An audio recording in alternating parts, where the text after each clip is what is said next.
একজন ব্যক্তি জাহান্নামে যাবে, জাহান্নামের আযাবের ফলে তার নাড়ি ভুঁড়ি বের হয়ে আসবে, নাউযুবিল্লাহ, এবং সে নাড়ি ভুঁড়ির চারদিকে ঘুরতে থাকবে।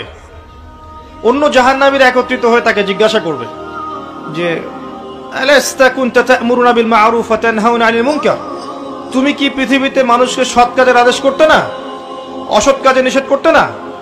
ফামা বালুক, তোমার কি হয়েছে আজকে?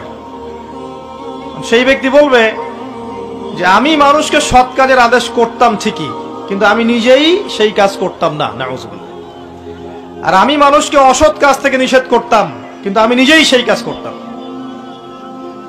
তো সবচেয়ে ঝুঁকিপূর্ণ চেয়ারে কে বসে আছে? এখন আমি বসে আছি।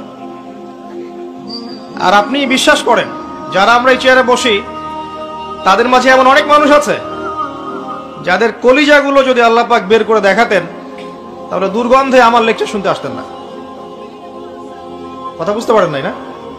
এমন অনেক মানুষ আছে যারা এই চেয়ারে বসে দিনের কথা বলছে, যাদের কলিজাগুলো যদি আল্লাহ পাক খুলে বের করে দেখাতেন তাহলে আপনি আর আমার লেকচার শুনতে আসতেন না। ডেঞ্জারাস অবস্থা। আরেকজন ব্যক্তিকে জাহান্নামের শাস্তি দেওয়া হবে, প্রচন্ড দুর্গন্ধ ছড়াবে।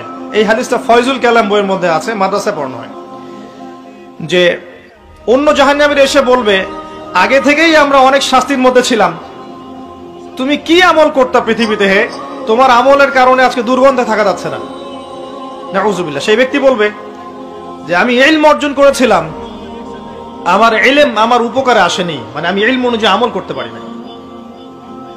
যা শুনছেন তা যদি আমল না করেন, শুধু এই যে রেকর্ডিং এ ব্যস্ত থাকেন, লাইভে ব্যস্ত থাকেন, আজকে মাহফিল শেষ লেকচার ভুলে যান, তাহলে কাজের কাজ কিছু হবে না। কিন্তু আর আমি এটা বিশ্বাস করি, যদি আমি কথাগুলো মন থেকে বলি, আল্লাহকে রাজি খুশি করার জন্য বলি, আমার নিয়ত যদি ঠিক থাকে, আমার কথা আপনার দিলের উপর তাসির হবে ইনশাআল্লাহ।